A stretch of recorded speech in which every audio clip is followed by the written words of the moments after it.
Père Est-ce que nous Tout-Puissant, pouvons lui dire ça? Élève ta voix et dis-lui, j'aime ta présence. Emmanuel, nous aimons ta présence. Emmanuel, nous aimons quand tu es là parce que quand tu viens, tu changes toutes choses éternelles. Quand tu viens, mon Dieu, mon roi, tu découvres les ténèbres éternelles. Ta lumière envahit, ta lumière éternelle envahit les ténèbres en nous éternels. Emmanuel, nous aimons ta présence. C'est ta présence qui fait la différence éternelle. C'est ta présence, mon Dieu, mon roi, qui nous guérit, mon Dieu. Ta présence éternelle, roi de gloire, nous change éternel. Nous aimons quand tu es là, mon Dieu. Tu transformes toutes choses éternelles, roi de gloire. Tu as amené, mon Dieu, mon roi, les cieux sur la terre. Emmanuel, nous t'aimons. Emmanuel, nous aimons ta présence. Emmanuel, tu fais la différence, ô Dieu, qui est comme toi, éternel. Tu es notre seul Dieu. Tu es notre seule force éternelle. Nous aimons quand tu es là. Tu changes toutes choses, mon Dieu, mon roi. Tout ce qui est paralysé, éternel, mon Dieu, se lève et marche. Tout éternel, roi de gloire, qui est dans les ténèbres, mon Dieu. Oh, rencontre la lumière. Emmanuel, Emmanuel, nous t'aimons. Emmanuel, nous t'aimons. La maladie fond éternel quand tu es là. Nous te rendons la gloire, Emmanuel. Nous te rendons la gloire, Emmanuel. Ah, ta présence que j'aime. Vous savez, bien-aimé, David dit, je suis dans la joie lorsqu'on me dit, allons dans la maison de l'Éternel. Il dit, je suis dans la joie lorsqu'on me dit, allons dans la présence de Dieu. Tu sais, quelquefois, tu dois les dire, tu ne les chantes pas. Nous disons, ta présence que j'aime. Tu n'es pas en train de les chanter, mais tu es en train de déclarer.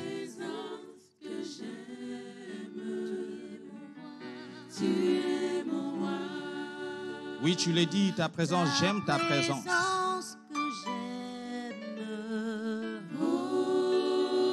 J'aimerais que tous ensemble nous puissions les confesser parce que ta bouche, tout ton être, tout ce qui est en toi doit savoir que tu aimes l'Éternel.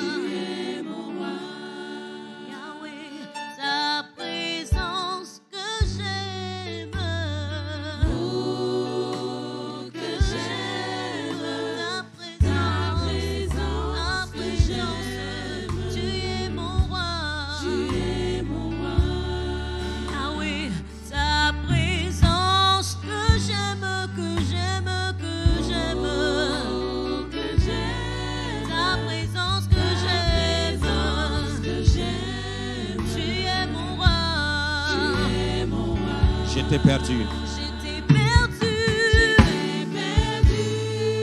Voilà pourquoi j'aime ta présence. Parce que dans ta présence, tu viens et tu me sauves. Dans ta présence, tu viens me chercher dans la vallée de l'Odéba. Dans ta présence, tu prends l'indigent et tu le fais asseoir avec le roi. Dans ta présence, tu fais tomber les chaînes. Et encore une fois, j'étais perdu. Bien-aimé, pense un peu à combien tu étais perdu sans Jésus. Pense même à combien tu serais perdu sans Jésus.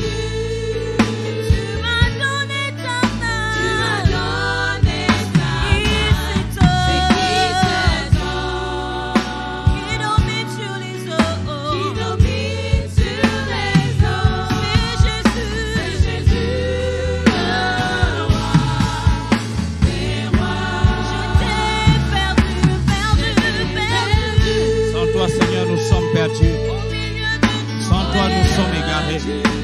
Sans toi, nous ne sommes rien. Sans toi, nous ne pouvons rien. Élève ta voix et dis-lui ça. Sans toi, nous ne pouvons rien. Nous sommes perdus. Alors nous aimons ta présence.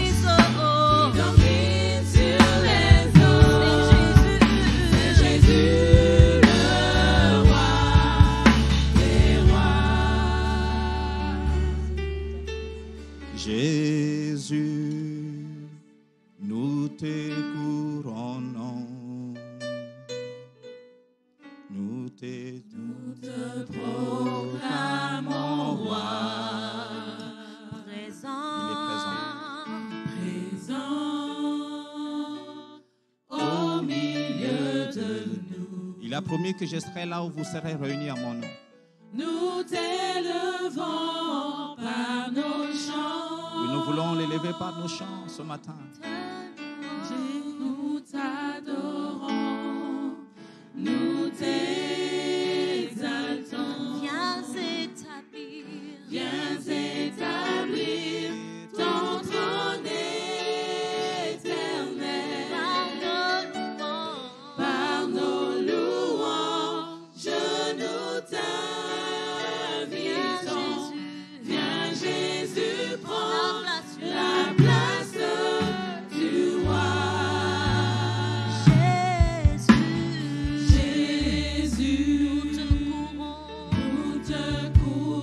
Je te couronne, roi de mon cœur, je te couronne, roi de mon être. Je déclare dans mon environnement, dans ma situation, que tu es roi. Je proclame cela. Je laisse les montagnes qui se présentent devant moi savoir que tu es roi. Je t'établis roi sur toutes choses de ma maison, dans ma vie. Et avec mon cœur et ma bouche, je t'élève par mon chant. Nous t'adorons, nous t'exaltons. Viens établir ton trône éternel. Par nos louanges, nous t'invitons. Viens Jésus, prends la place du roi. Jésus prend la place du roi. Jésus prend la place du roi.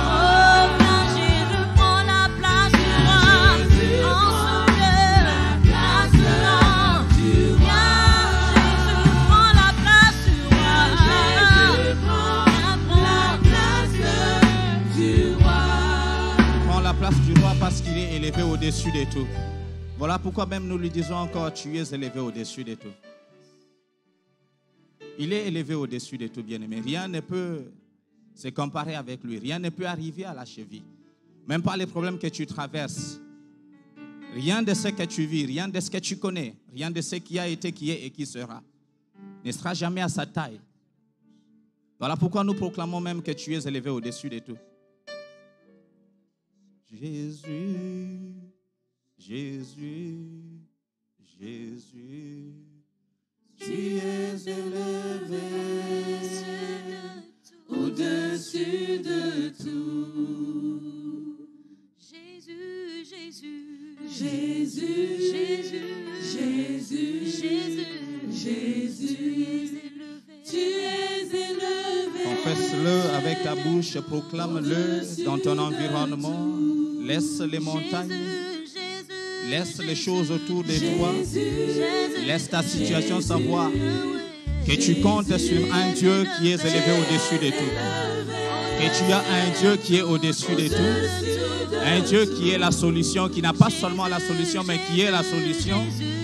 Que tu comptes et tu as un Dieu, c'est lui qui te soutient. Les cieux tout entiers te soutiennent. Il est avec toi. Il a dit, je ne t'abandonnerai pas, je ne te délaisserai pas. Alors laisse tout ce qu'il y a autour de toi savoir que tu comptes sur un Dieu qui est élevé.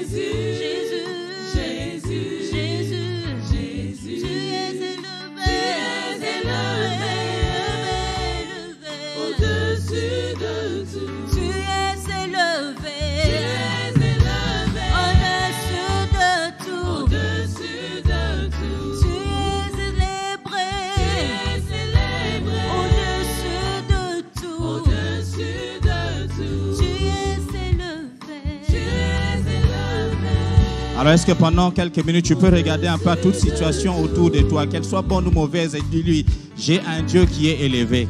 Jésus, tu es élevé au-dessus de tout. Établis-le un peu au-dessus de ta maison, au-dessus de ton travail, de tes business. Déclare qu'il est élevé au-dessus de tout et que rien ne peut se comparer à lui. Élève ta voix et proclame-le. Rien ne peut se comparer à ce Dieu merveilleux. Le Dieu que j'ai s'appelle Jésus. Le roi de rois, El Gibor, le Dieu qui est assis sur le trône le plus élevé. Tout est sous son contrôle. Jésus, je t'établis comme Dieu. Dieu dans ma vie, ô Éternel. Dieu sur ma famille, Dieu sur mon église, Dieu sur mes entreprises, Dieu sur mes pensées, Dieu sur mes émotions et Dieu sur mon corps. Éternel roi de gloire, tu es Dieu. Rien ne peut se comparer à toi. Tu es incomparable, Éternel. Tu es incomparable, le Tout-Puissant. Ta présence fait la différence. Le Dieu qui change toutes choses, Éternel roi de gloire. Pour le mieux, Éternel Dieu fidèle. Je te proclame Dieu, le Dieu vivant, le Dieu parfait, le Dieu puissant, le Tout-Puissant, qui est comme toi, Dieu. Et Jésus, tu es Dieu. Jésus, tu es Dieu. Je ne recule devant rien. Avec toi, je peux tout. Éternel Dieu de gloire, avec toi je puis tout. Je puis tout car ton esprit me fortifie. Je puis tout car ton esprit me rend capable. Éternel, je t'élève. Tu es Dieu. Tu es Dieu dans ma vie. Tu es Dieu dans mes affaires. Tu es Dieu dans ma famille, dans mes relations. Tu es Dieu. Dans mon église, tu es Dieu qui est comme toi. Tu es le Dieu merveilleux, le Dieu différent, le Dieu qui change toutes choses. Ta présence fait la différence. Je n'ai peur de rien. Tu m'as donné un esprit de force, un esprit de force, un esprit de force. La force dans mes membres, la force dans mon esprit, la force dans mon âme. Et ma crête chalabassa. Jésus, je compte sur toi. Jésus, je compte sur toi. Jésus, je compte sur toi. Tu ne recules devant rien. Le Dieu qui a vécu la mort pour moi. Le Dieu qui a vécu la maladie pour moi. Le Dieu qui a vécu le manque pour moi. Je t'élève, je t'adore. Je t'accepte comme mon Dieu. Je t'accepte ton programme. Je t'accepte, mon Dieu, mon roi. Tout ce que tu amènes, Éternel Dieu fidèle. Je l'accepte, mon Dieu. Je l'accepte, mon Dieu. Je te proclame Dieu. Je te proclame Dieu. Tu es Dieu, l'unique, le véritable Dieu, c'est toi. Ah, tu n'as point de pareil. Tu es incomparable. Tu es incomparable, Jésus. El Gibor, dans le tombeau, tu es Seigneur. Devant la maladie, tu es Seigneur. Devant le manque, tu es Seigneur. Je t'élève et je t'adore. Ah, Rabashakata. J'accepte ta seigneurie. Oh, Bakratasha. Oui, Seigneur, tu es élevé au-dessus de tout. Les diables essayent, mon Dieu, mon roi, avec des tribulations, des choses, il suscite des tempêtes par-ci et par-là. Il élève les montagnes devant nous afin de nous décourager, afin d'essayer de nous empêcher d'atteindre, mon Dieu, mon roi, notre objectif et notre destinée. Heureusement pour nous, nous savons que nous avons un Dieu qui est élevé au-dessus de tout. Et bien aimé, des fois quand les choses s'embrouillent un peu, ne regarde pas les choses, élève tes yeux vers la montagne. D'où te vient les secours, vers le Dieu qui est élevé. Et commence à proclamer combien il est élevé. Ignore les problèmes, commence à élever ton Dieu. Parce que les problèmes viennent afin d'enlever ton attention de Dieu et te focaliser sur lui. Et lorsque tu te focalises, tu perds le temps, tu perds l'énergie, tu perds tout. Alors que si tu l'ignores, parce que tu sais que tu as un Dieu élevé, et que tu lèves les yeux vers la montagne, vers ces dieux-là, tu commences à proclamer, dire aux problèmes, non pas dire à Dieu combien les problèmes est grand, mais tu commences à dire aux problèmes combien ton Dieu est grand. Tu commences à rappeler aux problèmes que j'ai un Dieu qui, lorsqu'il s'élève, il étend sa main, les eaux se séparent en deux. Lorsqu'il dit la chose, elle s'accomplit. Sa pensée subsiste. Lorsque tu commences à déclarer ça, le problème n'a pas d'autre choix que de fléchir. Parce que la Bible dit le seul nom devant lequel tout genou fléchit, c'est le nom de Jésus. Mais toi, tu dois l'élever afin que les genoux fléchissent. Tu dois l'élever afin que les genoux de ces problèmes, de toutes choses autour de toi fléchissent. Voilà pourquoi il est important de savoir, non seulement que tu as un Dieu élevé, mais de le proclamer dans ta situation. Tu es élevé, Seigneur. Nous te disons merci parce que tu es notre roi. Te disons merci parce que tu es ce roi élevé qui nous a choisis et qui nous a fait les privilèges d'être siens. Merci, mon Dieu, parce que tu nous as donné la victoire. Rien ne peut nous arrêter. L'impossible n'est pas possible. Merci parce que tu as rendu toutes choses possibles. Tu as dit tout est possible à celui qui croit. Merci, mon Dieu. Nous te bénissons ce matin, roi de gloire. Reçois toute la gloire dans le nom de Jésus-Christ. Est-ce que nous pouvons mettre nos mains ensemble pendant que nous reprenons nos places pour bénir ce Dieu qui est élevé? Pour bénir celui qui est élevé. Amen. Je vous salue ce matin. Bienvenue dans la présence de Dieu. C'est un honneur pour moi de me tenir ici pour partager, apporter la parole de Dieu. Et je bénis mes parents spirituels, Pasteur Samuel, Maman Jackie. Merci pour l'opportunité de pouvoir servir Dieu et J'ai béni Dieu ainsi que toute ma famille de me soutenir. Amen. Ce matin, nous allons partager sur un thème qui est comment le Saint-Esprit équipe notre caractère de son amour, ou bien comment le Saint-Esprit nous équipe de son amour.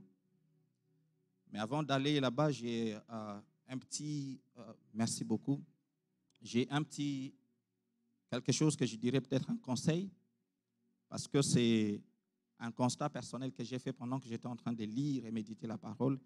Et j'ai senti peut-être que quelqu'un aurait besoin de l'entendre, quelqu'un aurait besoin d'être rappelé de cela. La Bible dit dans les livres de Jean 14, 15, le Seigneur Jésus-Christ dit aux disciples, il parle aux disciples, il dit ceci: si vous m'aimez, gardez mes commandements.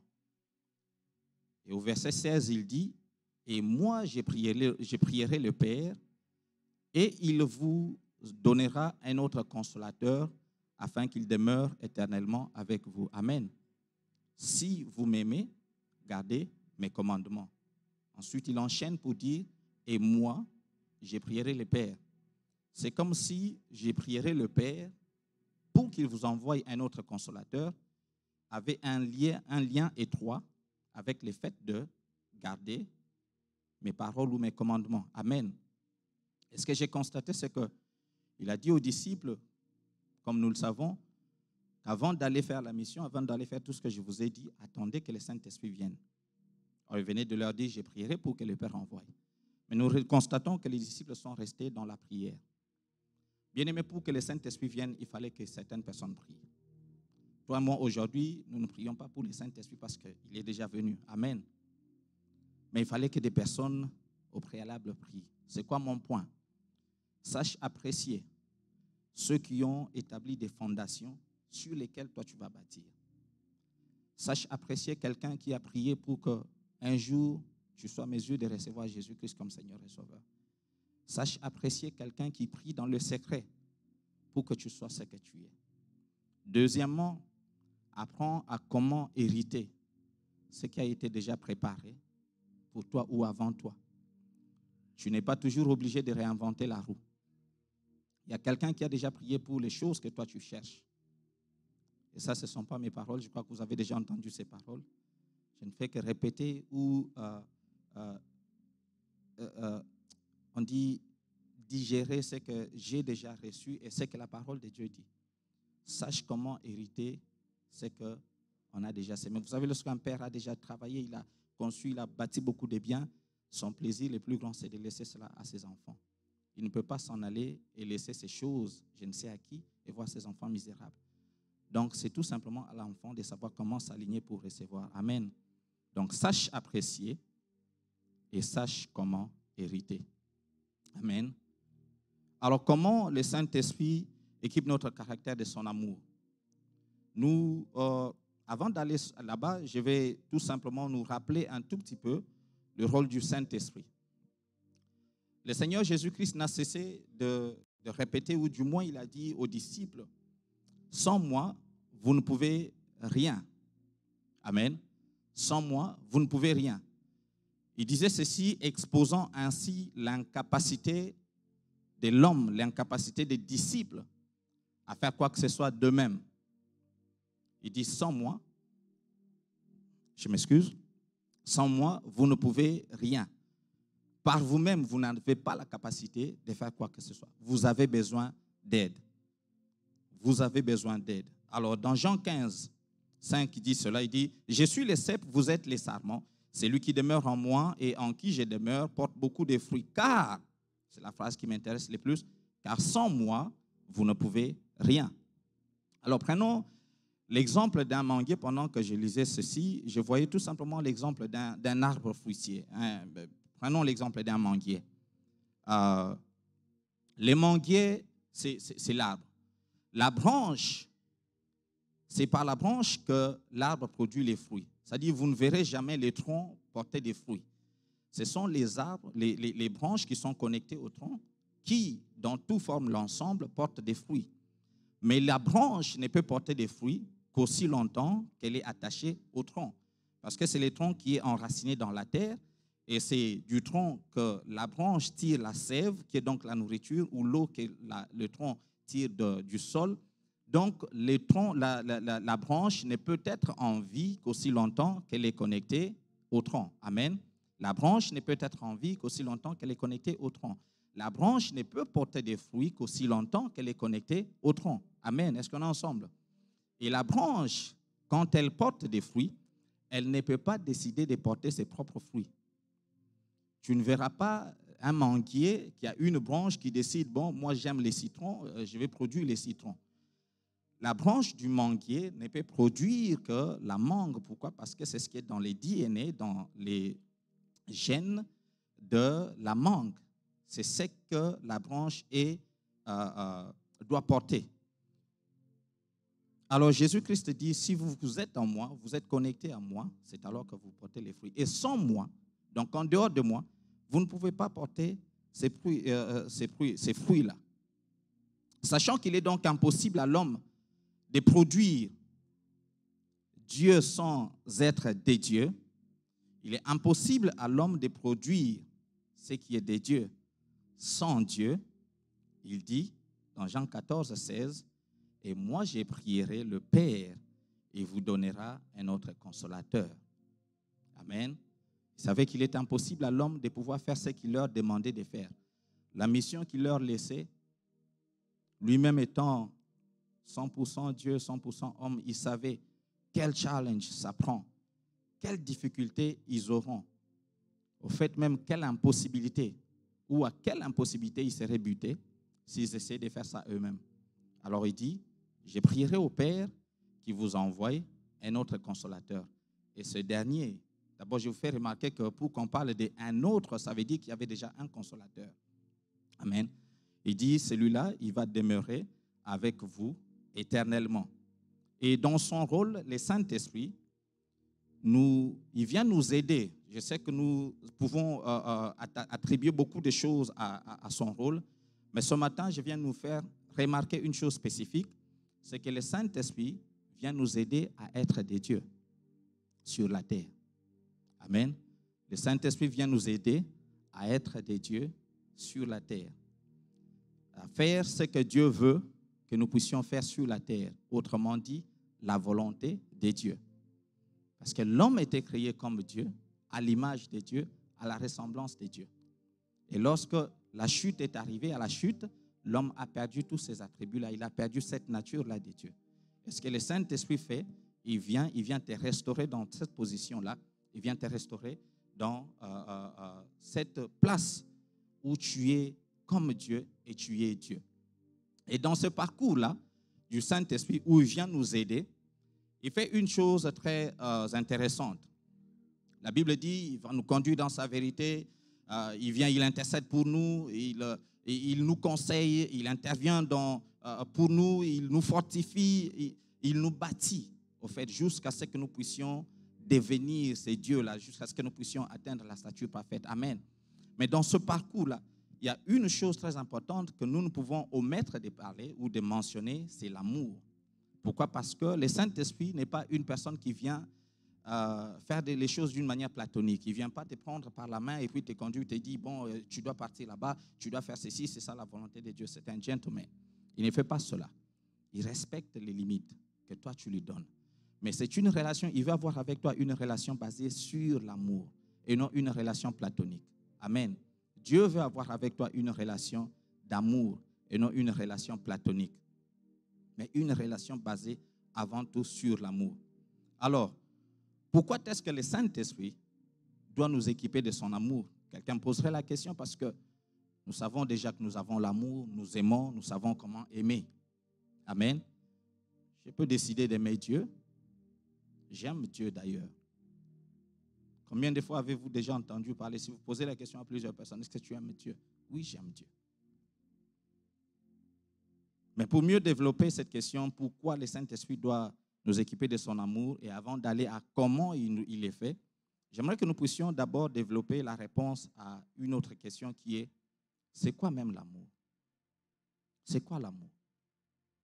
Est-ce que nous avons la définition de l'amour? Est-ce que tu peux expliquer l'amour que tu dis que tu as? Est-ce que tu peux expliquer l'amour que tu dis que tu ressens? Déjà, il y a un hic, déjà, ce que tu dis, tu ressens. Amen. Mais est-ce que tu peux expliquer cet amour-là? Dieu a fait grâce. Il a instruit des hommes qui ont écrit des dictionnaires, qui ont écrit des livres pour nous enseigner sur certaines choses. Et d'autres aussi ont eu leur connaissance de je ne sais où. Mais voici ce que les dictionnaires nous disent. L'amour désigne un sentiment. Je n'ai pris qu'un seul parce qu'il y a plusieurs.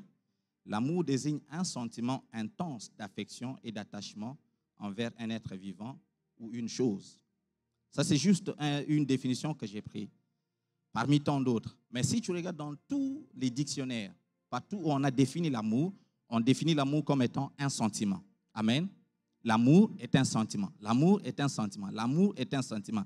Déjà, à ce point-là, nous pouvons voir qu'il y a un problème avec l'amour, tel que défini par les hommes, tel que connu par les hommes. Parce que les sentiments est une faculté de sentir ou de recevoir des impressions. Amen. Les sentiments est une faculté que l'homme a de sentir ou de recevoir des impressions. Les sentiments ressortent des émotions. Nous savons que l'homme a trois parties, l'esprit, l'âme et le corps. Amen. Mais nous savons aussi que l'âme, à son tour, a aussi trois parties.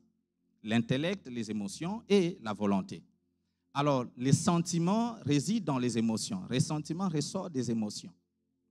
Et donc, lorsque nous parlons de l'amour, de la manière des hommes, nous faisons plus référence à l'affection.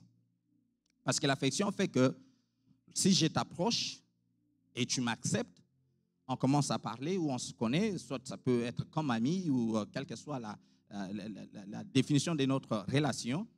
Mais puisque nous sommes connectés, nous commençons à parler, nous commençons à nous voir. À force de nous voir, ces temps-là que nous passons ensemble va créer en nous cette affection-là. C'est ce que nous commençons à ressentir. Pourquoi? À force de la proximité. Amen. La proximité crée l'affection. Et donc, quand les hommes, pourquoi? Parce que c'est sur base des informations que tu reçois, c'est sur base des sentiments que tu as perçus ou reçus. Et donc, nous définissons ça comme étant l'amour. Mais ça, c'est l'affection, qui est un découlant de l'amour, mais pas forcément l'amour. Et même pas, encore moins l'amour selon Dieu. Alors, Job dit, en réalité, dans l'homme, c'est l'esprit, le souffle de Dieu. Ce que tu es, c'est l'esprit. Ce que tu es un esprit avec une âme dans un corps. Et donc, si nous venons maintenant te regarder et parler de l'amour par rapport à l'émotion, nous sommes en train de parler de l'amour à un niveau plus bas que celui d'où nous devrions parler de l'amour. Je ne sais pas si je me fais comprendre. Nous sommes en train de réduire l'amour ou nous sommes en train de diluer l'amour. Nous ne comprenons pas et nous n'exploitons pas l'amour de Dieu. Nous tapons à côté. Donc, nous pouvons voir tout de suite que l'amour auquel se réfèrent les hommes, c'est un amour charnel. C'est l'ensemble des sentiments. C'est tout simplement des sentiments. Parce que c'est basé sur les émotions. Et sur base de cet amour-là, nous avons des options. Nous avons des options parce que si tu me fais du bien, je me sens bien, je peux t'aimer, je peux répondre à ton amour si tu m'aimes. Mais quand tu t'aimais à me détester, je fais quoi? Je fais la même chose.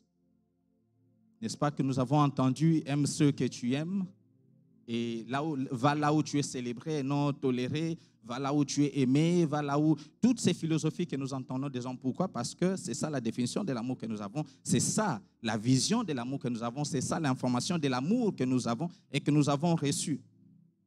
Un amour corrompu. Où un ménage peut être brisé parce que du jour au lendemain, je me lève et je dis, bon, je ne sens plus l'amour. J'enlève ça de ma bouche parce que ça ne sera jamais ma portion. Mais un homme peut se lever, une femme peut se lever et dire, vous savez, je ne sens plus l'amour dans ce mariage, dans cette maison, je ne sens plus l'amour dans cette relation ici, et donc je préfère partir. J'ai le droit d'être heureux. Pourquoi? Parce que l'amour est un sentiment, parce que tu te bases sur les sentiments. Cet amour peut imposer deux personnes des nations différentes à ne pas s'aimer parce que leur loi ou bien les antécédents les font ainsi. Deux personnes des ethnies différentes, des backgrounds différents qui ne peuvent pas s'aimer. C'est ça ce que nous appelons amour. Mais est-ce que c'est ce que Dieu voit comme amour? Est-ce que c'est de ça que Dieu parle? Amen. Est-ce que c'est de ça que Dieu parle? Ça, c'est un amour charnel. Ce n'est pas de cet amour-là ou de cet amour-là que Dieu opère. Sinon, je vais vous poser la question sur base de quel sentiment Dieu s'est référé pour envoyer Jésus-Christ. Parce que la Bible dit, car Dieu a tant aimé le monde. Il n'a pas seulement aimé, mais il a tant aimé. Ça démontre un certain degré. Et à cause de cet amour-là, il a envoyé Jésus-Christ. Sur base de quel sentiment il a fait? Parce que tu l'aimais beaucoup? Parce que tu priais beaucoup? Tu étais en train de fouiller. Pendant qu'il envoyait Jésus-Christ, l'homme pour qui il envoyait Jésus-Christ était en train de le crucifier. L'homme pour qui il envoyait Jésus-Christ allait dans un autre sens. Donc, ça n'a rien à voir avec ce que nous avons comme définition de l'amour. Amen. Ça n'a rien avec ce que nous avons comme définition de l'amour. Je vais prendre un exemple avant de continuer. Un jour, Pasteur Samuel nous a donné un témoignage. Je ne sais pas si c'était dans la grande assemblée ou à côté, mais il a parlé de comment le Seigneur lui avait fait grâce d'entrer dans un newsroom ou bien une chambre où on traite les centres d'information. Amen.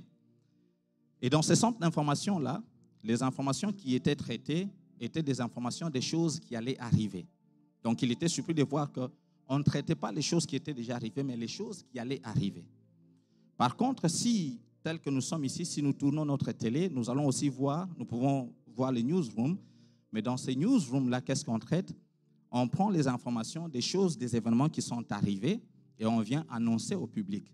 Donc, dans ces newsrooms-là, on traite les informations, qu'est-ce qu'on peut leur dire, qu'est-ce qu'on ne peut pas leur dire, on choisit et puis on vient présenter.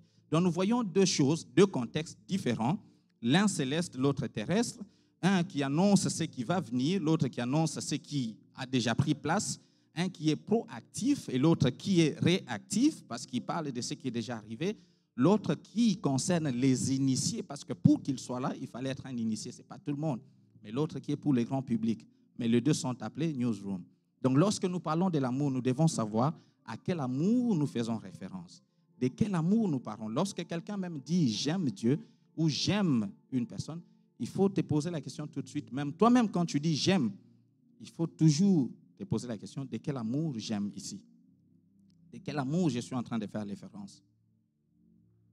De quel amour suis-je en train de parler. Nous avons dit qu'avant de répondre à la question pourquoi le Saint-Esprit doit-il nous équiper de son amour, nous devons d'abord répondre c'est quoi l'amour. Donc, selon les dictionnaires, nous avons vu que c'est l'amour, c'est vraiment une affaire de la chair, c'est une affaire de l'âme, des émotions, c'est un sentiment. Mais voici ce que la Bible dit dans les livres de Jean 1 Jean 4, 8. Il dit ceci, celui qui m'aime, celui qui n'aime pas, plutôt, celui qui ne m'aime pas n'a pas connu, je m'excuse, c'est lui qui n'aime pas, n'a pas connu Dieu. Car Dieu est amour. Je souligne, car Dieu est amour. Donc l'amour, je vais aller dans une définition très simple. Ça c'est moi, l'amour c'est Dieu. Parce que Dieu a dit, car Dieu est amour. C'est lui qui dit, je suis amour. Car Dieu est amour. L'amour c'est le caractère de Dieu. L'amour, c'est l'ensemble des principes sur base desquels Dieu opère. Il n'a pas regardé à une chose, il n'a pas reçu une information de quelqu'un. Souvenez-vous qu'il est l'alpha et l'oméga. Avant lui, il n'y avait personne, donc il ne s'est pas référé à qui que ce soit pour apprendre comment on aimait. Il est amour, c'est lui l'origine de cette chose, c'est lui l'amour. Car Dieu est amour, il agit sur base de l'amour. Alors, cela étant dit, tu ne peux pas recevoir l'amour de Dieu, tu ne peux pas aimer de l'amour de Dieu par toi-même. Il est impossible. Tu n'en as pas la capacité, bien-aimé. Tu ne peux pas aimer du vrai amour sans Dieu lui-même. Tu ne peux pas aimer un homme, tu ne peux pas aimer Dieu si tu n'as pas Dieu. Tu n'en as pas la capacité. Alors, voilà pourquoi Dieu lui-même doit te donner son amour. Voilà pourquoi Dieu lui-même doit se rassurer qu'il te donne l'amour qui va te permettre de l'aimer et d'aimer les autres. Tu peux essayer. Tu peux essayer. Et peut-être que tu connais des gens qui essayent d'aimer par eux-mêmes. Mais voyons un peu si ça va donner ces résultats ici. 1 Corinthiens 13, 4 à 8. La Bible dit ceci. La charité est patiente. Elle est pleine de bonté. La charité n'est point envieuse. La charité ne se vante point. Elle ne s'enfle point d'orgueil. Elle ne fait rien de malhonnête, elle ne cherche point son intérêt, elle ne s'irrite point, elle ne soupçonne point le mal, elle ne se réjouit point de l'injustice, mais elle se réjouit de la vérité. Elle excuse tout, elle croit tout, elle espère tout, elle supporte tout. La charité ne périt jamais. Amen. Les prophéties prendront fin, les langues cesseront, la connaissance disparaîtra, mais la charité, l'amour ne disparaîtra pas. L'apôtre Paul est en train de nous apprendre ici un autre type d'amour, un amour différent. Il nous donne une autre définition de l'amour. Quand je parlerai, il commence par le premier chapitre dans ce verset, il dit, quand même je parlerai la langue des anges et des hommes. Ça dit, tu es rempli de l'esprit et tu parles en langue. Amen. Parce que pour les faire, tu dois être rempli de l'esprit.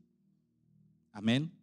Quand même je parlerai en langue, quand même j'aurai les dons des prophéties, la science de tous les mystères, de toute la connaissance, quand j'aurai même toute la foi jusqu'à transporter les montagnes, quand même je distribuerai tous mes biens pour la nourriture des pauvres, quand je livrerai même mon corps pour être brûlé, si je n'ai pas la charité, cela ne me sert de rien.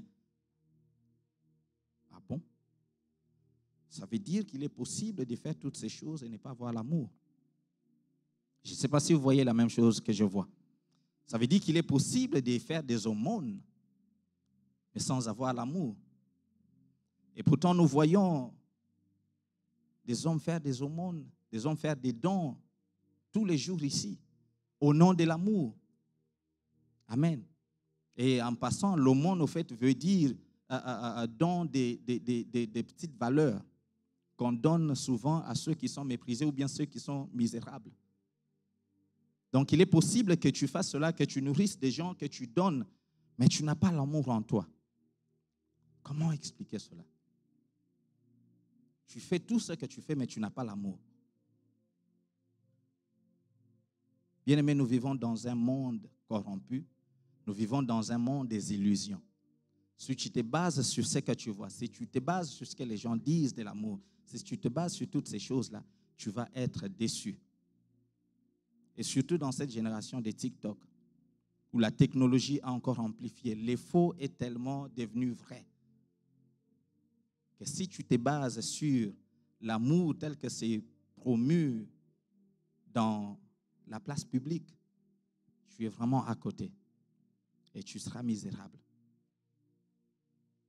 Tu seras misérable. Dépendamment des degrés de chacun de nous, de supporter. Si nous regardons, c'est 1 Corinthiens 13, parce que nous n'avons pas tous la même capacité. Hein. Dépendamment des degrés de chacun, peut-être que tu peux supporter 1 ou 2. Peut-être que tu peux résister à l'orgueil. L'amour n'est pas orgueilleux. Bon, là, moi, je ne suis pas là-bas. Je ne suis pas orgueilleux. Peut-être que tu peux supporter, mais Pierre avait déjà eu un problème avec le premier. Déjà, quand on dit l'amour est patient, Pierre avait déjà un problème. Peut-être que toi, tu n'as pas ce problème. Pas toi, tu es patient. Pierre avait déjà un problème. C'était quoi son problème? Il dit ceci dans le livre de Matthieu 18. La Bible dit, si ton frère pêche, va et reprends-le, toi seul. Toi et lui seul. Amen. S'il t'écoute, tu as gagné ton frère. Mais s'il ne t'écoute pas, prends avec toi 1 ou 2 personnes afin que toute l'affaire se règle sur la déclaration de 2 ou 3 témoins. Je m'arrête d'abord là. Mais Pierre vient demander au verset 21, il dit, Jésus, dis-nous un peu. Maintenant, ce que tu as dit là, quand ton frère pêche contre toi, ça veut dire combien de fois? Combien de fois il faut pardonner? Donc lui-même, il a déjà déterminé que, il dit, est-ce que c'est 7 fois? Ça veut dire qu'il a déjà déterminé que si je pardonne jusqu'à 6, ça veut dire que je suis déjà là. À la 7e fois, pour moi, la 7e fois, en tout cas, je dois prendre un témoin et puis enclencher le processus d'excommunication. Et on doit t'excommunier. Parce que ce que Jésus-Christ dit, il dit, si la personne ne t'écoute pas après que tu aies pris les témoins, va vers l'église. Dis-le à l'église. Et s'il refuse aussi d'écouter l'église, qu'il soit pour toi comme un païen. Donc ça, le Seigneur Jésus-Christ est tout simplement en train de nous donner la procédure, je m'excuse, à suivre. Mais Pierre alors demande, il dit, c'est combien de fois? Est-ce que c'est 7? Jésus dit ceci, je ne t'ai pas dit 7 fois. J'ai dit 7 fois 77. Fois 70 plutôt. Qu'est-ce qu'il veut dire par là? Là où toi tu penses que tu es arrivé là, là où toi tu penses que maintenant je ne peux plus, prends ça et multiplie encore par 70 fois. Ça veut dire continue encore à aller et aller. Vous savez, la responsabilité de combien de fois tu vas pardonner ne dépend pas de Jésus, dépend de toi. Il n'a pas dit combien de fois. Quand bien même il a dit, si la personne t'écoute, s'il t'écoute, tu as gagné ton frère. S'il ne t'écoute pas, prends un témoin. Mais il n'a pas précisé combien de fois. À la 40e tentative, tu vas aller prendre un témoin. À la 40e tentative, tu vas aller vers l'église. Amen. Ça dépend de toi. Combien de fois tu vas pardonner, ça dépend de toi. Alors, combien de fois tu peux pardonner par toi-même? Combien de fois tu peux être patient dans ton amour par toi-même? Amen, bien-aimé. Donc, nous voyons tout de suite que par ton amour à toi, tu ne peux pas. Par cet amour que nous... Vous savez, une fois, j'ai rencontré quelqu'un qui me dit, si vraiment toi, quelqu'un essayait d'empoisonner tes parents, toi, tu pardonnerais parce que tu es chrétien. Vous voyez, et j'étais là dans mon cœur, j'ai dit oui. C'est vrai que je ne suis pas encore exposé à ces gens parce que des fois, nous sommes très vite à dire des choses, à dire oui, Seigneur, je t'aime. Mais quand tu es soumis à la tentation, mais dans mon cœur, je savais que c'est ça la bonne chose, c'est ce que la Bible nous dit de faire. Et une fois, j'ai parlé aussi avec un bien-aimé qui me dit, toi, tu ne sais pas, vous ne savez pas ce qu'ils m'ont fait. Combien de fois tu as déjà entendu ça? Vous ne savez pas ce qu'ils m'ont fait. Donc, c'est basant sur cet amour-là, les sentiments. Il est tellement aigri, la personne est tellement aigrie que maintenant, j'en ai là. Je ne peux plus pardonner. Je ne peux plus pardonner. Le Seigneur Jésus-Christ ne dit pas combien de fois. Il dit continue. L'amour est patient. La charité est patient. Elle est pleine de bonté. Elle excuse tout. Elle croit tout. Elle espère tout. Elle supporte tout. Ça, tu ne peux pas le faire de l'amour que le dictionnaire définit. Là, c'est encore bien parce que nous sommes en train de parler de ton ami, de ton frère qui pêche contre toi. Mais allons encore un peu plus loin. Matthieu 5, la Bible dit ceci, 43. Vous avez appris qu'il a été dit, tu aimeras ton prochain et tu haïras ton ennemi. Mais moi, je vous dis, aimez vos ennemis. Bénissez ceux qui vous maudissent. On arrête seulement là. Déjà, l'ami, Pierre a dit 7 fois. Maintenant, Jésus vient ajouter, il dit, maintenant l'ennemi. Dis-moi avec quel courage, avec quel amour tu vas vraiment aimer l'ennemi.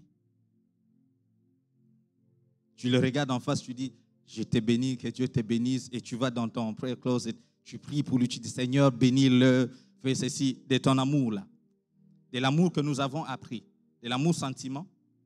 Bien aimé, c'est impossible. C'est impossible. Il est impossible à l'homme d'aimer de la manière de Dieu avec cet amour. Car c'est là où les Romains s'empoignèrent. Aimez vos ennemis, ça ne va pas marcher.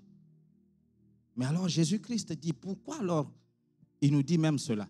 Parce qu'il dit ceci dans Jean 13. À ceci, Jean 13, 35. À ceci c'est quoi? À cet amour-là, à ceci tous connaîtront que vous êtes mes disciples. Si vous avez de l'amour les uns pour les autres. Si vous avez de l'amour les uns pour les autres, c'est alors que les hommes sauront que vous êtes mes disciples. Un disciple, c'est celui qui devient, c'est celui qui est dans le processus de devenir comme les maîtres. Donc, vous êtes des dieux. Si vous avez l'amour les uns pour les autres, c'est alors que les hommes sauront que vous êtes des dieux. Vous êtes mes disciples, vous êtes comme moi. Et dans les autres, là, laisse-moi t'apporter une nouvelle. Dans les autres, là, il y a les sorciers, il y a les magiciens, il y a les homosexuels, il y a les malfaiteurs, il y a des tueurs, il y a tous ces gens-là. Dans les autres, là, ils sont là. Aimez-vous les uns les autres. Il n'a pas dit seulement aimez ceux qui sont dans l'église. Aimez-vous les uns les autres. Et Romains 5 maintenant vient nous dire, or l'espérance ne trompe point, parce que l'amour de Dieu est répandu dans nos cœurs par le Saint-Esprit.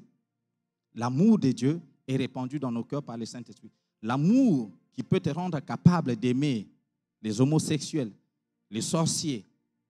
Bien-aimé, ce n'est que l'amour de Dieu qui est répandu dans ton cœur par le Saint-Esprit. Pas l'amour que toi tu as, pas l'amour que tu connais selon le monde. C'est le Saint-Esprit qui déverse l'amour de Dieu dans nos cœurs. C'est le Saint-Esprit qui te donne les capacités d'aimer au-delà de ce que tu connais. C'est le Saint-Esprit qui communique. Alors lorsque le Saint-Esprit vient, il s'attache à ton esprit. Nous avons étudié ça pendant longtemps. Vous pouvez revoir les séries de comment être rempli. Lorsque le Saint-Esprit vient, il s'attache à toi. Il s'attache à qui? À ton esprit. Par quel principe? Par quel principe? Papa a posé la question ici plusieurs fois. Par quel principe le Saint-Esprit s'attache à ton esprit? Par le mariage, merci. Le Saint-Esprit s'attache par le mariage. Ce qui veut dire que lorsque tu reçois le Seigneur Jésus-Christ comme Seigneur et Sauveur, le Saint-Esprit vient en toi. Il est en toi maintenant, la bien-aimée, et il a son amour avec lui. L'amour est le fruit du Saint-Esprit. Amen. Il a son amour avec lui. Tu as l'amour de Dieu en toi. Tu as l'amour de Dieu en toi. Mais il y a un seul problème, c'est que cet amour est un fruit qui n'est pas encore développé au point d'être consommé ou consommable. Parce qu'il est en train d'entrer en conflit avec certaines choses. Pourquoi le Saint-Esprit doit-il nous équiper de cet amour, alors de l'amour de Dieu? Parce que, je vais prendre un seul point, pour que nous puissions aimer, pour pouvoir aimer Dieu et montrer aux hommes que Dieu les aime.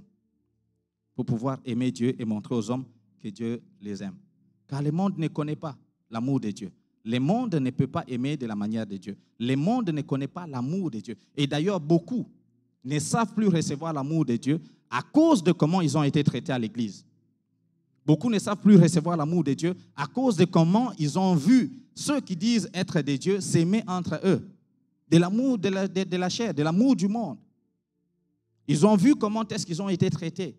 Et ils se disent, ils disent qu'ils aiment, ils disent de Dieu, l'amour de Dieu, c'est quoi même? C'est-à-dire qu'ils ont une mauvaise définition de l'amour de Dieu à cause de ce qu'ils ont vu. Et Dieu veut que nous puissions aimer de son amour pour montrer au monde l'exemple de comment Dieu aime. Parce que le monde te voit toi, il ne voit pas Dieu. Et dans Jean 4, il dit, si quelqu'un dit, j'aime Dieu, et qu'il haït son frère, c'est un menteur.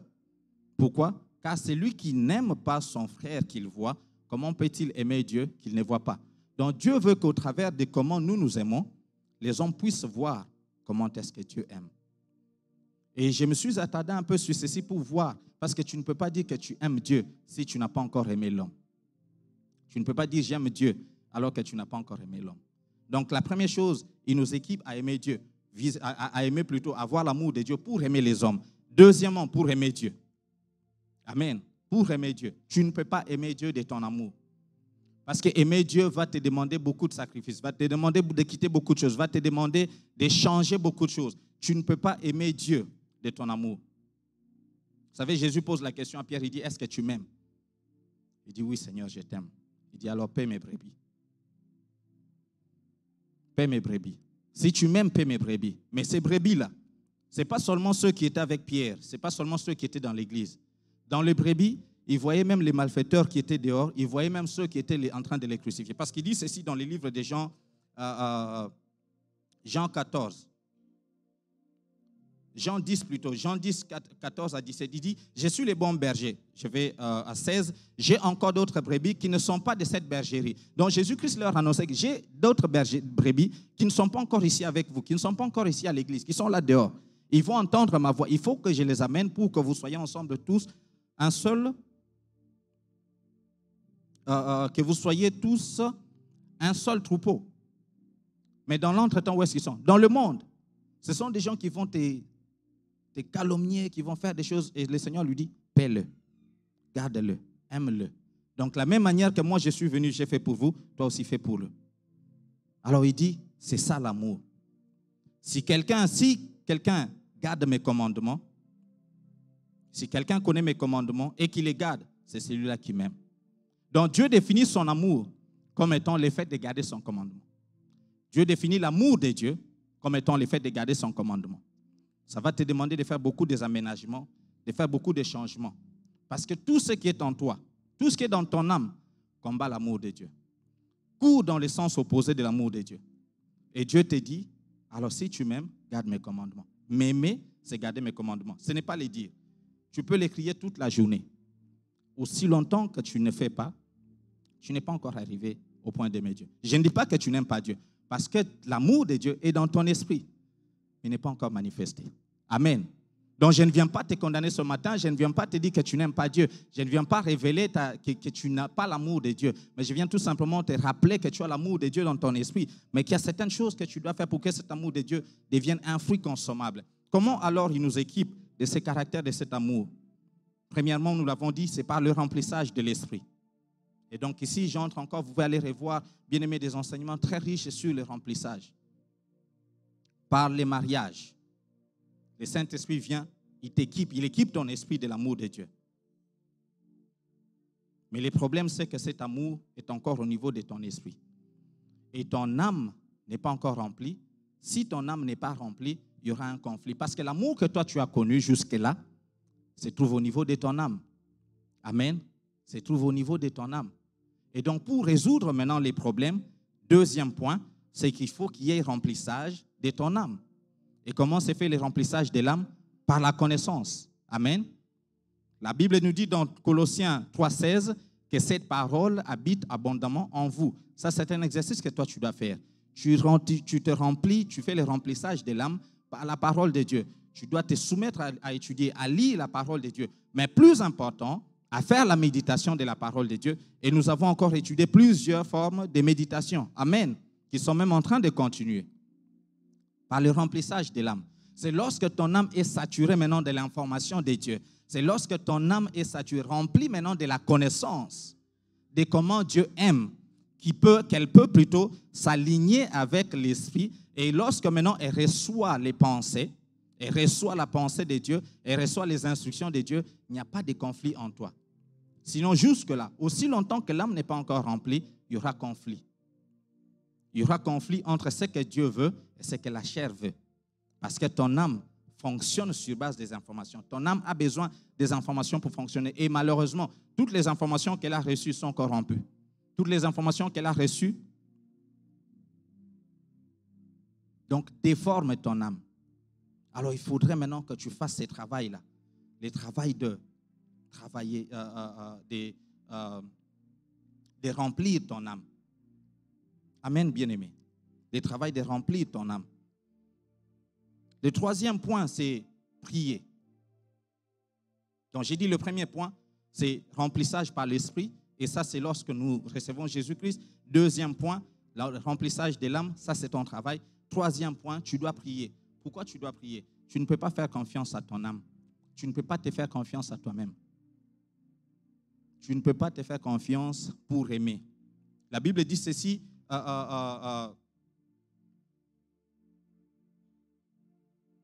Jésus-Christ dit quelque part dans le livre d'Ézéchiel, il dit, moi-même je leur donnerai un cœur nouveau, afin qu'ils soient à mesure de garder ma parole.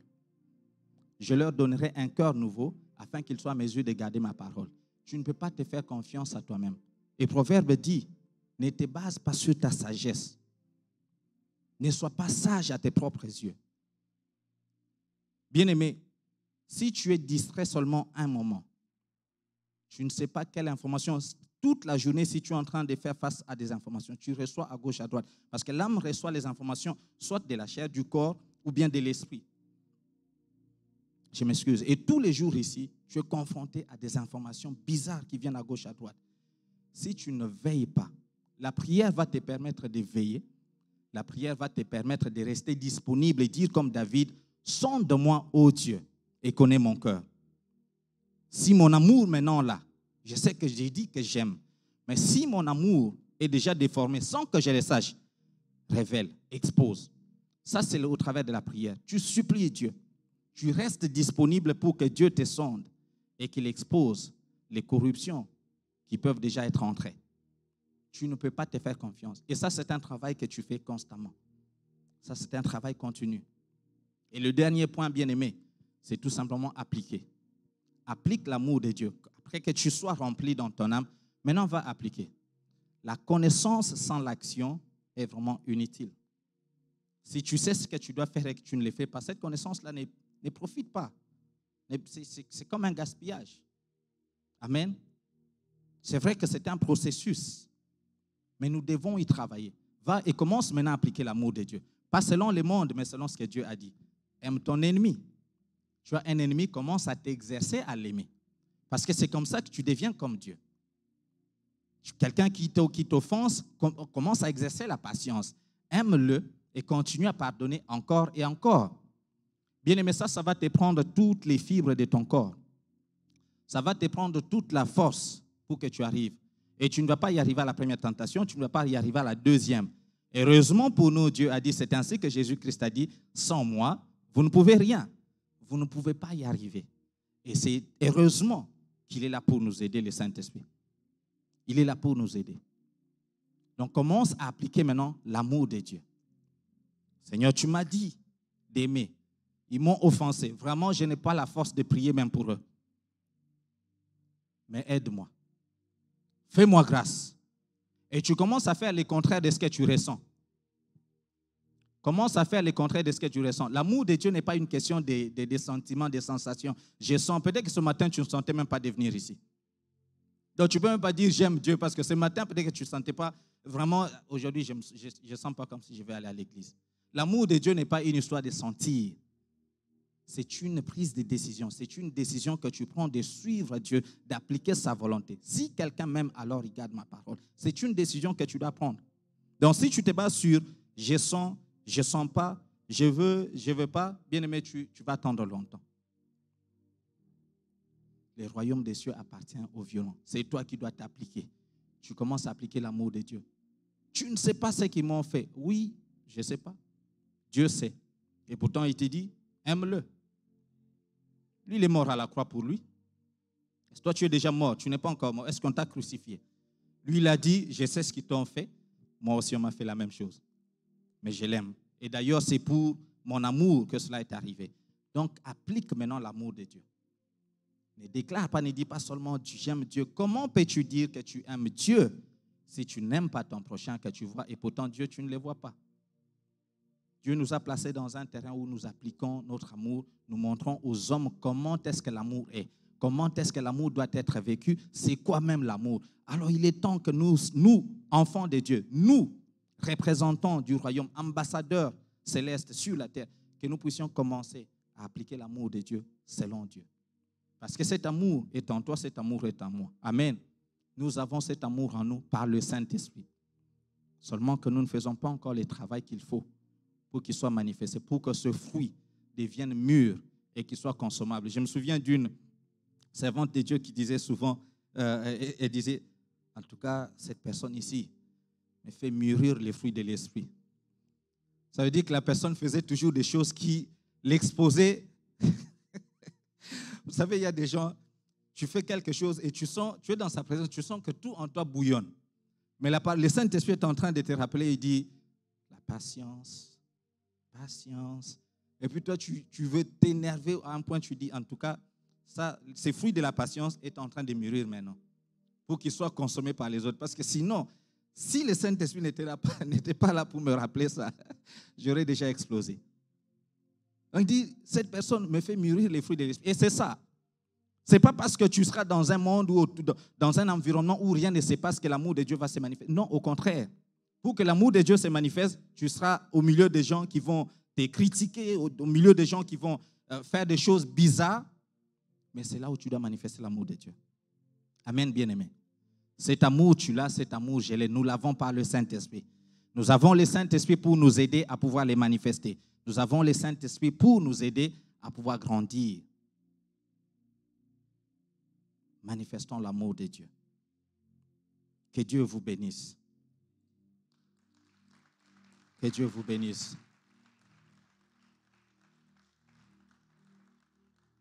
Est-ce que nous pouvons nous lever dans la présence de Dieu? Vous savez, comme on disait au début, bien-aimé, que David dit, je suis dans la joie lorsqu'on me dit d'aller dans la maison de l'Éternel. Je suppose aussi que des fois, même son corps n'était pas, il ne dit pas des choses qu'il ressentait. Il ne dit pas ça parce qu'il s'est levé le matin, il sentait vraiment energized. Il dit, aujourd'hui, je suis vraiment dans la joie. Parce que le même David, quelque part, tu vas voir qu'il dit à son âme, il parle à son âme, il parle de l'instance de l'esprit. Il dit à son âme, pourquoi tu t'abats au-dedans de moi? Donc, l'homme parlait d'un autre niveau. Et donc, même lorsqu'il dit, je suis dans la joie, lorsqu'on me dit, allons dans la présence de Dieu, ce n'est pas sur le niveau de la chair, des émotions qu'il parle, mais il parle au niveau de l'esprit. Et donc, des fois, tu dois te mettre au niveau de ton esprit pour dire à ton âme, j'aime Dieu. Amen. Tu les déclares à toi-même, tu dis à ton âme, tu aimes Dieu. Tu aimes Dieu. Tu annonces à ton environnement, j'aime Dieu. Parce que les choses que tu déclares et les choses que tu t'appliques à faire, tu vas y arriver à les faire. Tu dis, j'aime Dieu. Allons lui chanter ce cantique et dit tout simplement, je t'aime. Mon âme te dit qu'elle t'aime.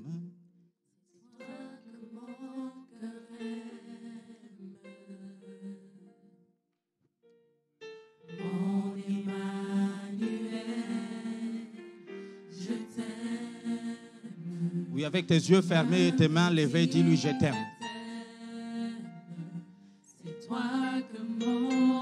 Tu annonces à ton âme que tu aimes Dieu. Mon âme, tu aimes Dieu. Mon Emmanuel, je t'aime. Mon âme te dit qu'elle t'aime. Non pas sur base des informations qu'elle a reçues du monde, mais je lui communique les informations qui viennent de Dieu. Car il a dit, tu aimeras le Seigneur de tout ton être, de tout ton cœur, de toute ton âme et de tout ce qui est en moi. Je déclare que j'aime Dieu. Alors tu le confesses et tu dis à ton âme, tu aimes Dieu.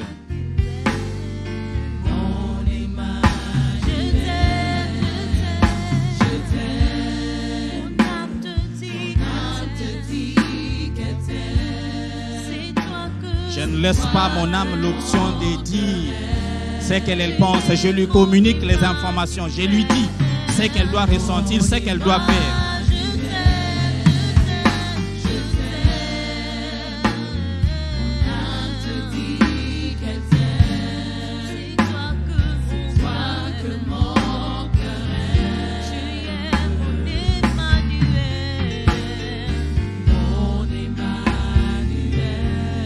Alors élève ta voix et fais cette prière. Dis-lui, Seigneur, je veux être comme toi. Aide-moi à t'aimer de tout mon cœur, de toutes mes pensées. Aide-moi à pardonner encore et encore. Crée en moi un cœur pur. Élève ta voix et prie. Dis, aide-moi à aimer mes ennemis. Aide-moi à aimer, à pardonner encore et encore ceux qui pêchent contre moi. Aide-moi à aimer comme toi. Élève ta voix et prie au nom de Jésus. Père Tout-Puissant, aide-nous encore aujourd'hui, Père de gloire. Nous t'en supplions. Ô éternel roi de gloire, nous voulons être comme toi, mon Dieu. Nous voulons, éternel roi de gloire, recevoir cet amour, éternel roi de gloire, que le Saint-Esprit, mon Dieu, veut injecter en nous, Père. Nous voulons être comme toi, Jésus. Comme toi, éternel, qui pardonne, Papa, qui pardonne sans cesse, mon Dieu, qui pardonne tous les hommes, éternel Dieu vivant. Tu as fait déjà, même avant la fondation de ce monde, un dépôt de pardon pour nous, éternel Dieu vivant. Tous les hommes sont déjà pardonnés, éternel roi de gloire. Papa, fais-nous la grâce, mon Dieu, de pardonner comme toi tu pardonnes, d'aimer comme toi tu aimes, éternel. Tu dis 77 fois, 7 fois, éternel roi de gloire. Cela veut dire sans se lasser. Cela veut dire tous les jours. Cela veut dire à chaque moment. Cela veut dire pour n'importe quelle raison, éternel roi de gloire. Il n'y a pas une seule chose, éternel, mon Dieu, qui peut, éternel roi de gloire, nous être fait, éternel, mon Dieu, sans que nous ne puissions pardonner, mon Papa. Nous voulons être comme toi, Jésus. Pardonnez, mon Dieu. Aimez nos ennemis, ceux-là qui nous ont fait du mal, éternel. Priez pour eux, éternel roi de gloire. Alléluia. Change nos cœurs, Seigneur. Que nos cœurs soient comme ton cœur. Oh, merci, Jésus. Merci, Jésus. Père, aide-nous, mon Dieu, mon roi. Nous voulons être comme toi. Tu nous as créés à ton image. Et tu nous as donné ton esprit afin que nous puissions être des dieux sur la terre. Que nous soyons restaurés. Mon Dieu, mon roi, aide-nous. Nous ne voulons pas faire confiance à notre âme. Nous ne pouvons pas aimer selon les mondes. Nous voulons aimer comme toi. Aide-nous. Merci, mon Dieu, mon roi, pour le Saint-Esprit qui nous aide. Merci pour ta présence, Esprit de Dieu. Nous valorisons ta présence et ce que tu fais avec nous. Laisse que toute la gloire te soit rendue, oh mon Dieu, au nom de Jésus-Christ. Bien-aimés, pendant que nous sommes debout, nous allons honorer Dieu avec nos biens. C'est aussi un moyen de démontrer l'amour de Dieu, que nous aimons Dieu, parce qu'il a dit, c'est lui qui m'aime, garde mes commandements. Et dans ses commandements, il a dit dans les livres de Malachie, 3:10, il a dit, apportez dans la maison de l'Éternel vos dîmes et vos offrandes. Et vous verrez si je n'ouvre pas pour vous les écluses des cieux. Si je ne menace pas les dévoreurs. C'est un commandement de Dieu. Et lorsque nous les gardons et nous l'appliquons, nous aimons Dieu. Alors tu vas préparer ton offrande et ta dîme là où tu es. Tu vas prendre, nous pouvons donner par plusieurs plateformes. Tu peux donner par Cash App, tu peux donner par les moyens, je crois, qui s'affichent ou qui sont affichés à l'écran. Tu peux envoyer un chèque à notre adresse. Ou bien si tu as besoin d'une enveloppe dans la salle, tu peux lever ta main et les protocoles vont t'assister avec une enveloppe. Mais nous allons donner et nous les faisons maintenant. Nous les faisons maintenant pour ne pas oublier. Nous les faisons maintenant pour ne pas être tentés. Nous les faisons maintenant. Et si tu es prêt, nous allons élever cette offrande, cette dîme. Nous allons la présenter à Dieu. Tu vas la présenter à Dieu. Si c'est ton téléphone, si c'est tout ce que tu utilises, tu vas la présenter à Dieu. Et nous allons prier. Éternel, mon Dieu, mon roi, voici nos dîmes et nos offrandes que nous avons sanctifiées, mon Dieu, mises à part pour toi, telles que tu nous as recommandées dans ta parole. Mon Dieu, nous les avons sanctifiées. Laisse que maintenant, ô Seigneur, que cette partie sanctifiée sanctifie maintenant tout ce qui est en nous. Sanctifie, mon Dieu, mon roi, les fruits de notre travail. Sanctifie, mon Dieu, tout ce que nous faisons. Que tout ce que nous faisons, que tout ce que nous touchons soit prospère. Car tu as dit, vous verrez si je n'ouvre pas pour vous les écluses des cieux. Mon Dieu, nous menaçons tout dévoreur, tout voleur, au nom de Jésus-Christ. Toute main qui vole, nous la menaçons au nom puissant de Jésus. Il n'y aura pas de vol, il n'y aura pas de perte, mon Dieu. Il n'y aura que, mon Dieu, mon roi, nous irons de gloire en gloire. Sois béni, sois glorifié dans le nom de Jésus-Christ. Amen. Amen. Nous donnons avec joie et que Dieu vous bénisse.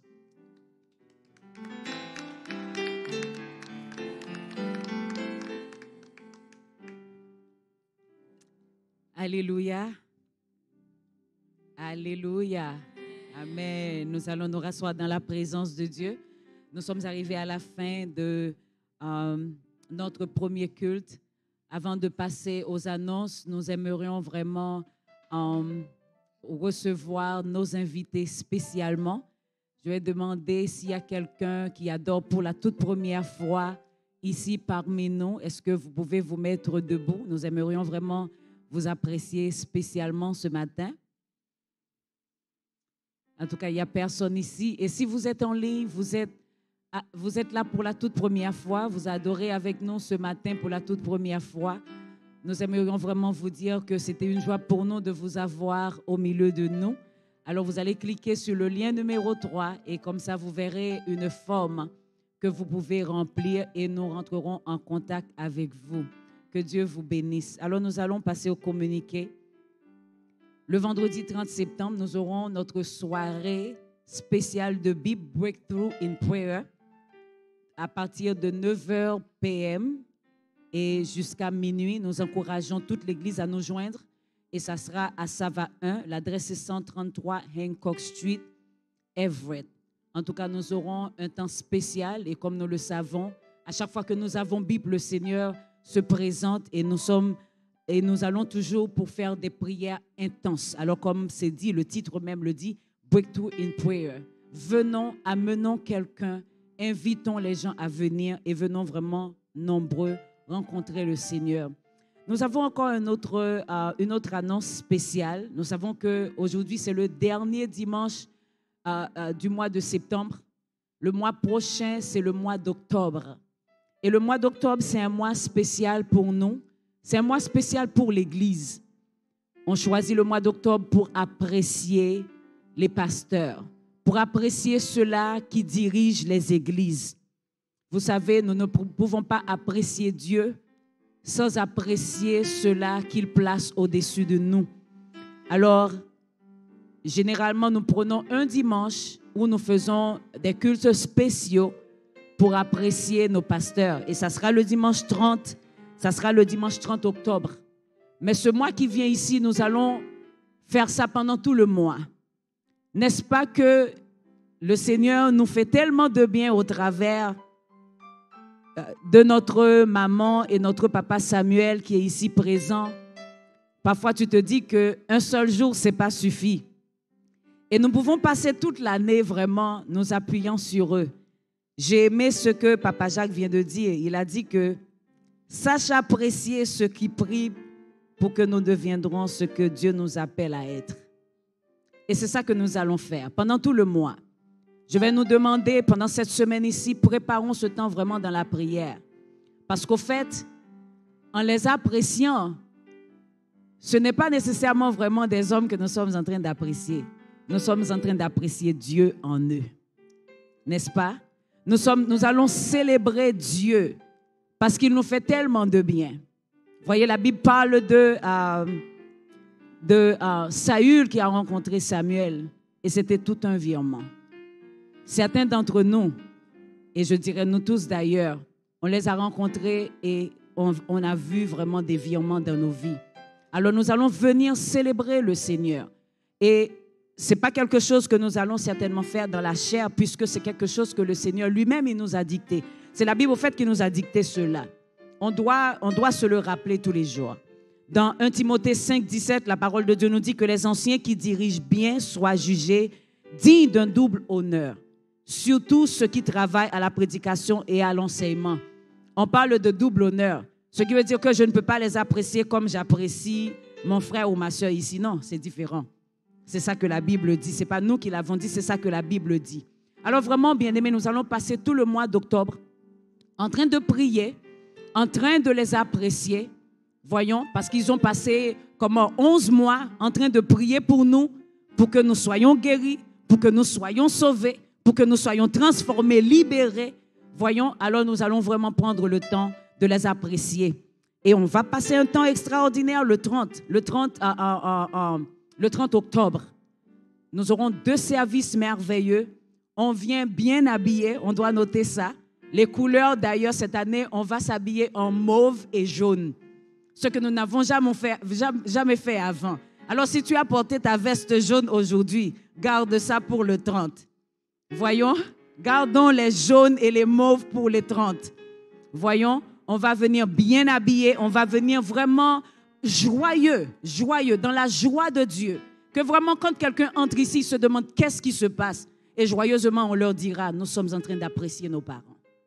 Amen. Est-ce qu'on peut acclamer le Seigneur déjà pour leur vie? Déjà pour leur vie. Déjà pour les sacrifices. Déjà pour tout ce qu'ils font. Déjà pour nous.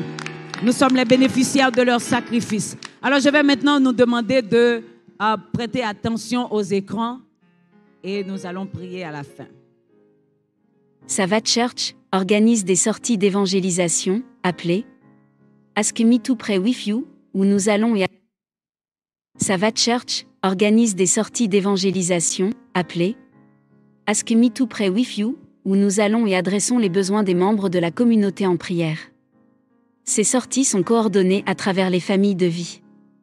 Nous invitons donc toute l'Église à joindre une famille de vie et à participer à cette mission divine. Pour plus d'informations, envoyez le mot en PO 888 676 1713 pour vous enregistrer. Une courte formation et des outils d'évangélisation seront donnés. Les temps et lieux de rencontre vous seront communiqués. Le trimestre d'été de Famille de Vie est en session et nous avons une chaise qui n'attend que vous.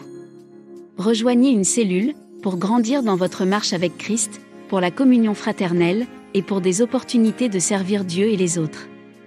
Pour obtenir une liste des familles de vie et pour les rejoindre, envoyez le mot « Family » par SMS au 888 676 17 13.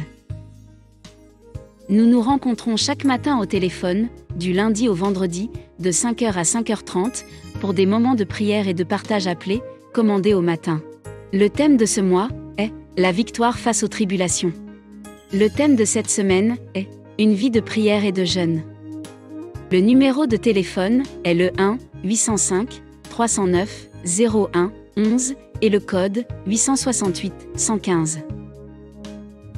Toute personne qui désire rencontrer le pasteur Samuel ou pasteur Jackie est priée d'envoyer un email à info@savatchurch.org pour arranger un rendez-vous.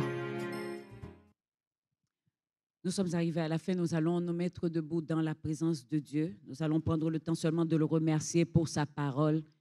Merci de nous avoir visités ce matin. Élevons nos voix. Père Tout-Puissant, nous te rendons la gloire. Nous te disons merci, éternel Dieu fidèle, pour ta parole encore ce matin. Merci pour la présence de ton esprit. Merci, éternel Roi de gloire, pour la vie de ton serviteur, mon Dieu, qui nous a servi, Papa. Nous te rendons la gloire et nous remettons l'autre service entre tes mains et le reste de la journée. Nous te bénissons, ô Dieu, au nom de Jésus. Amen. Amen. Bon dimanche et rendez-vous au fait à notre service anglophone.